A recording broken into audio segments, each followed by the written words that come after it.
Olá, eu me chamo Jéssica, sou aluna do curso de Direito na FASEM e o assunto a ser tratado nesse vídeo é o contrato de depósito, que está exposto no artigo 627 do nosso Código Civil Brasileiro. Mas o que vem a ser esse contrato de depósito? É aquele pelo qual o depositante confia ao depositário a guarda de um bem móvel.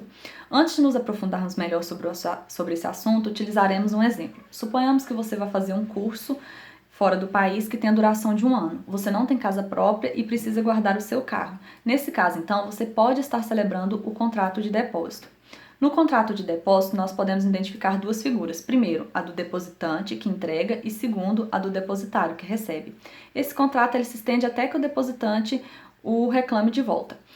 O depositário ele não pode fruir do bem que é posto à sua guarda. Bastante atenção para isso, pois não é um contrato de comodato, você não é um empréstimo, você não pode usar.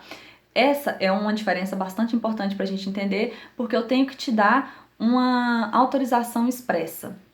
Lembrando também que nós podemos acordar de maneira diferente. Se você empresta esse carro a João, não é João que responderá sobre isso, é você, pois o bem está na sua guarda, caso aconteça algo, né? É importante também a gente saber que em questão do depositário não haverá prisão, pois o Brasil ele é signatário do Pacto de São José da Costa Rica, onde a partir de então a única prisão civil é a inadimplência de pensão alimentícia. O contrato de depósito, em via de regra, ele é gratuito, mas ele pode ser oneroso em 3 situações. Primeira, caso as partes acordem entre si que haverá remuneração. Segunda, se o depósito for resultado de atividade negocial, então ele deixa de ser gratuito. E terceira, se essa for a profissão do depositário. A primeira espécie de depósito é a voluntária, que é a mais complexa. É onde nasce a manifestação de acordo entre as partes e ela tem várias características. Por exemplo, não é necessário que a pessoa seja real proprietária do bem, mas é necessário que ela seja pelo menos administradora, né? O contrato de depósito ele deve ser escrito, mas é sugestivo, uma vez que não é um contrato solene. Cabe ao depositante arcar com as despesas e os prejuízos em decorrência da guarda, o que faz todo sentido, já que é ele o beneficiado, né? E se houver prejuízos, o depositário ele pode reter essa coisa até que o depositante pague, mas deve ser provado e também o valor deve ser líquido. Outro ponto importante é que o depositário ele deve devolver o bem com frutos e acrescidos, caso houver. O depositário ele não responderá por perda de força maior, o que também deve ser provado. Caso o depositário receba esse bem lacrado ou fechado, ele deve ser mantido e devolvido da mesma forma. No contrato de depósito, o depositário não pode opor compensação.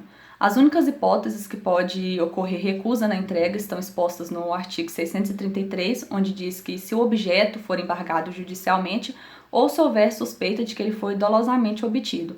E também no artigo 634, o depositário ele vai se recusar à entrega do objeto e recolher ao depósito público. Outra espécie desse contrato de depósito é o necessário. As hipóteses que o Código Civil traz sobre ele é, primeiro, desempenho de obrigação legal e, segundo, na ocasião de calamidade, que traz um rol explicativo, como incêndio, naufrágio, inundação, saques e etc.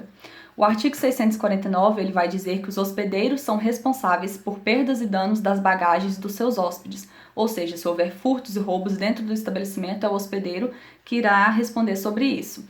Mas aí vem o artigo 650 que traz uma ressalva, onde diz que se houver provas de que os hóspedes foram os responsáveis, né, de que não havia maneira de ser evitado, então os hóspedes que responderão.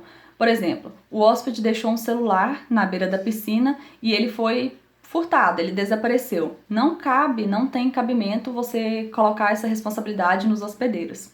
Bom, basicamente é isso, obrigada.